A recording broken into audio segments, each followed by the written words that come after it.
So welcome to another wargame review from theplayersate.com. My name's Alexander, and today we're taking a look at a very old, very small game, and it's called The Road to Vicksburg. This is found in Strategy and Tactics magazine, issue number 103 from SPI. S&T is now kind of put out by Decision Games, so you can get new, current versions of this magazine with new games very regularly still. But this particular one, oh gosh, do I have a date for it? 1985. This magazine that I'm holding in my hands is older than I am. I was born in 88. So, why on earth am I playing a magazine game from 1985? Great question. Basically, I actually played this a few months ago, and I'm just finally now getting it to camera. I played this game because I happened upon it, well, I'll get to that story here, whilst I was reading Shelby Foote's The Civil War, a Narrative. I'm on a big kind of ACW kick at the moment, so that's kind of what we're rolling with, and I kind of stumbled across this, and it's a small footprint. It's just, this is the map, right? It's a little 22 by 17 map, very small amount of counters, and a very simple little magazine game. The rules are not particularly complicated. Oh, does it have the designer in here? I should probably look that up for you. Does it say on here? No. Let me look that up. But basically, I set this up kind of on my side desk at work and just kind of soloed it over some lunch breaks. I was definitely on my lunch breaks. That's definitely the case. Let's see. Game designed by Robert R. Land. He's the designer of this particular game. And, you know, it took me 2 or 3 lunch breaks of playing very lackadaisically, and it was really fun. It was just this really enjoyable, light little game. So, what is this? So, The Road to Vicksburg, this is obviously a small magazine game, but it uses the blue and gray system. So blue and gray, if you don't know, is one of the very first war game systems, kind of almost period, that was put out by SPI. And it was, they came in these quadri-packs is what they were called, these little 4-packs of games. And, you know, very, at the time, I'm gonna call them introductory, but at the time they just were war games, right? Because that's all there was. We didn't really have like the breadth that we have now, where we can kind of subcategorize a lot of stuff. But effectively, I move all my guys, and then I fight with all my guys, and then you do the same thing. We roll on a d6. There might or might not be a defensive terrain modifier, but you roll on a ratio with a d6. There's a little CRT. You're gonna move. You're gonna retreat. You're gonna kill people, you're going to have an exchange. That's the reality of the game, right? They got some zones of control that you've got some long-range artillery, everything else is attacking adjacent, and you're playing over the topographical terrain of where the battles were fought, trying to knock guys out for victory points, and then there's a couple of victory point hexes, which are obviously the goals of the game. That's all the game. That's all the rules, right? That's it. It's not a very complicated system. And there's a charm, and that was something I loved to that, because I was able to just kind of, not super mega, you know, I haven't read a 45-page rule book, so it's not a very intense kind of input from that standpoint, and I play a game, and I played a battle that I've never played before, because this is very specifically the Battle of Champion Hill. You know, we've played a few other different Vicksburg-style games, but like, hey, this is the Battle of Champion Hill. And you're only going to find that in a magazine because it's not the most well-known and intense or most important combat in the whole wide world. But I played it, and it's done, and I've done that. That was like another feather to my bow, right? Think about it that way. And it was really, really enjoyable, and it was a really cool system. Now, here's the thing. When I played this, I did not know that it was part of the blue and gray system. I just, like, hadn't paid that much attention to that. Why I'm bringing this up now is because I just received an early copy of Blue and Gray Deluxe from Decision Games, who have taken both of the Blue and Gray quad packs and put all 8 battles, mounted maps, redone all the artwork into this incredibly nice new package. This is just the lid. I've gotten, it's all unboxed here. I did an unboxing video, which you will probably see at some point, or you have already seen it. And I was unboxing it, and I was looking at the pieces and looking at the boards and being like, huh, this is really similar. And I like looked at the CRTs and I'm like, is this the same, like, is this the same thing? And so then I went back and looked on Board Game Geek, and they were like, yeah, this implements the blue and gray system. I was like, oh, this is amazing. This is great. This is a little piece of this other great repackaged nostalgia, and it looks amazing. Like, we're going to play a bunch of these, because you get a whole Civil War battle, and it plays in an hour or two at the most. Like, these aren't massively complex games that are going to take all day or a whole weekend, which a lot of war games want to do, because you want to get into the simulation and the detail. That's wonderful. That's an awesome place for that, but there's also a place for, it doesn't have to be that complicated. Here's put my guys out and we fight the battle and it's done, and then we go and like have a barbecue and have some drinks, right? Not everything has to be a whole weekend. There's a time and a place for that, and that again, that's extremely valid, and we love doing that too, but not every game must be that. Not every game needs to be that. And so I really loved the experience of playing this. Also, it was a Vicksburg game, and I was reading about the Vicksburg campaign at the time, and so that was a really neat element to that. But then we also have this big new blue and gray package, and it just kind of all has come together. I was like, you know what, I got to sit down, I got to make the little video of doing this. It's not, you know, it's a very simple game. Are you going to go out and like buy this for this game? Maybe.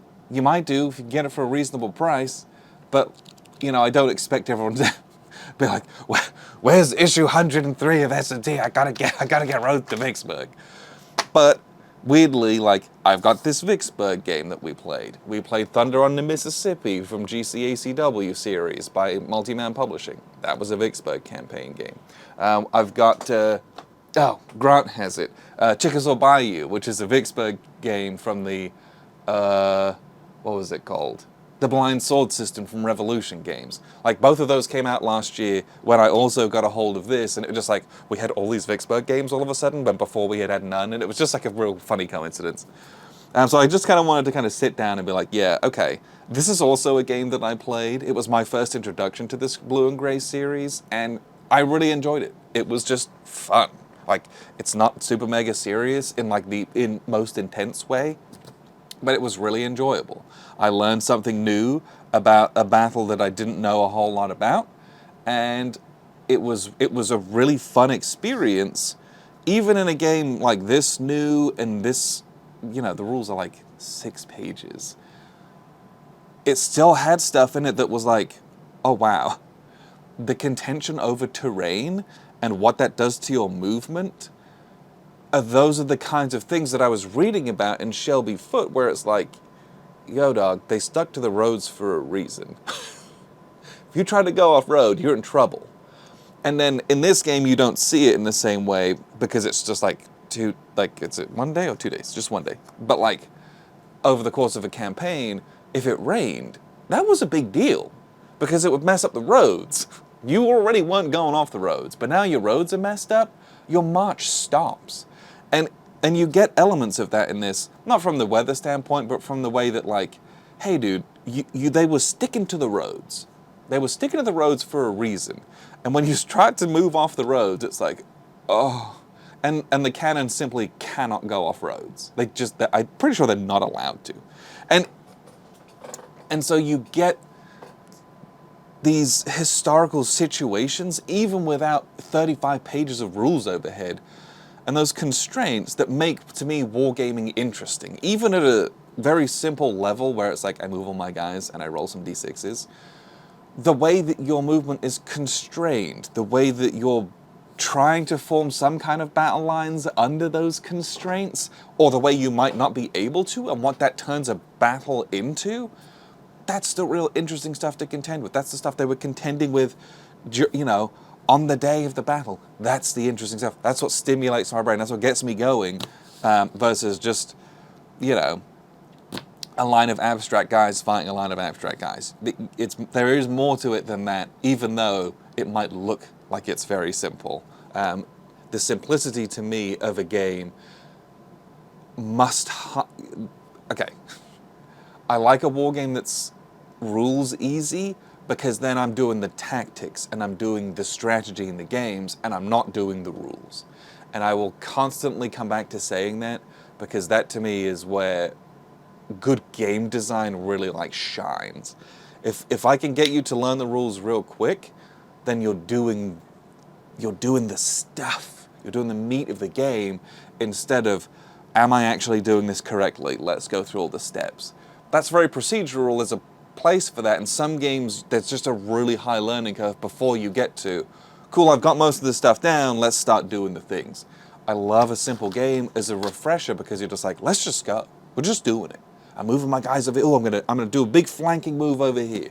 I can do that because I'm not concerned about the millions of exceptions and rules overhead that a game with a rule book, 4 to 5 times the size, is going to kind of bog you down and weigh you down. So I really enjoyed this. How did I get this, you might ask? Great question. So this I got by accident. I was up in the Twin Cities, up in Minnesota, for business, and I went to a store called The Source, and that's like one of the biggest game stores up there. And they have a bunch of war games. It's a lot of like fresh, new, modern war games at list price, which is great. They have a decent selection, but they also had this like second-hand shelf that had a lot of stuff in it. Like there were games that I hadn't even heard of, which I always love that when that's the case. And I spent a lot of money there. We bought a bunch of games. I had called Grant on FaceTime with the video call, and I was like, okay, what about this? What about this? What about this? And so we picked up he was like, oh, this one and this one. We picked up a whole bunch of stuff. One of those things was Glory 3 from GNT Games. I'll get there. So this is from the Glory series, which led to the Great Battles of the American Civil War, GBACW. It's designed by Richard Berg, this series. Apparently these are all really good. I've got Glory 3, which is Cedar Creek and Antietam, and I mostly wanted it for Antietam, but Cedar Creek's gonna be great too. Took it home, didn't really think much of it. When I got it home, I was just like, I was just rooting through all the different boxes, because it's exciting to get new games, right? We all have that. And I opened it up, and lo and behold, what's in it? It was this. This was literally inside my copy of Glory 3. And I was like, oh no. Like, what's going on? Do I actually have a copy of Glory 3, or did I just like pay money for this old issue of S&T? But it was Vicksburg. I was like, okay. Very exciting. I was like, cool, I guess. Pretty neat. But my concerns went further, because underneath was also S&T issue 40, number 60, which had the Road to Richmond, the Peninsula campaign. And I was like, I think this might also be the Blue and Gray series, but I don't know, because I just haven't rooted for this one. Still in this little baggie, all the counts are clipped. And I was like, I was getting nervous at this point of like, oh crap, I've got a couple magazine games, that's fine. Then the Wargamer is in here, which is Glory Road, First Battle of Bull Run, issue 52. This one, though, this one has a big old map in it. This is a big map. It's a regular size map. And there's a bag of counters in here for that, too. I think it's these counters. So I have these like 3 magazine games, and then underneath it, I've got Glory 3 with the regular maps and the dice and the rules. But I was like, I was kind of freaking out. And P.S. I think, gosh, when did Glory 3 come out? It looks like it was 07. These maps are great. Here's Antietam or Sharpsburg right here. These are great looking maps for back in the day. I've played maps that were made more recently than this, and they look not great. So I was really, really happy with this. It just like, I got extremely lucky that this game that I paid probably about 15 or maybe 20 bucks for, it was not very much, had all these extra things in it. That never happens to me. It was real cute. I was like, oh, this is so fun. But it was really, really, really fun to kind of experience all that. of like, oh, I got all this old stuff. Well, maybe I should like actually play some of it. And I happened to be reading about Vicksburg, and I was like, well, this is small. I can set it up at my desk. I can kind of do it extracurricular. Let's go. And that's literally what I did. And it was a really, really enjoyable experience. It was really fun to get to know the blue and gray system, although I did not know it at the time. And so I'm really excited because I enjoyed this so much, and it was just like really fun and light, and like it was very snappy, and it was done. When I found out that this was kind of coming to fruition and was kind of done, I found this out very recently, and we were able to get an advanced copy of that. So another big shout out to Decision Games for that. We'll get this up on the channel as well, but I get to parlay this knowledge that I got from this magazine game I ostensibly got for free into this bigger box. And it's more than just, hey, here's a box with a bunch of war games in it. Because whilst Blue and Grey has 8 battles in it, and I'm looking forward to that, those are 8 battles that I know a lot of people in our hobby played the absolute dickens out of, 35, 40 years ago, whenever that system first came out. So there's an element of tapping into other people's experiences, which are now becoming my experiences. And whilst I don't have that same old nostalgia, I get to experience and talk to people who do have that nostalgia. And in that way, this is a little waxing philosophical, I realize, I get to do some time traveling. I get to get a glimpse into the memories and experiences of some of the people in our hobby who, like, this was their first ever war game, or like they played this when they were, 10, 12, 13 years old. I missed out 11 years old, I realized that. But there's the joy to that. There's that human element and that human connection that makes playing war games so good, is that we get to sit across a table, we get to chat, we get to have a good time together, and we get to enjoy this experience that isn't just a competitive game. It's also, we get to wax on about the history and like this particular battle and what happened, and we get to discuss our shared interests. And isn't that really what wargaming is about? It is. Spoiler alert. That's what it is about, for me at least. And I like the opportunities that I get to be able to dive into something that's older and that's been around for a long time, but I also love that Decision is giving that a refresh, because the new graphics are amazing, the new counters are amazing, and it brings that nostalgia back into the zeitgeist in a way that doesn't feel corny to me, right? It's not the self-referential new, everything is old is new again in movies that you get, where it's like, it's the same lines repeated in movies again and again as they redo them. To me, it's something more than that, because this is a lived human experience, both from the battle, but also from us having played the battle, and then we're playing it again. But it's getting it new again and getting it fresh again. And it's also a system that stood the test of time and is eminently playable and will help people get into the system. And I get all of that from this magazine game, The Road to Vicksburg, Battle of Champion Hill, that I happened to pick up for free in a box that I didn't know about. And it's opened all this other stuff up to me in a way that I'm extremely excited for. So I had a really good time with Road to Vicksburg. If you want to get a hold of it, go for it. One more time, it was Strategy and Tactics, issue number 103. I mean, it's fine. Or just get the blue and grey deluxe box, because there's 8 of those mounts in it. That one's not in it, but if you want to be a completionist, there's obviously a bunch of these magazine versions of different battles out there.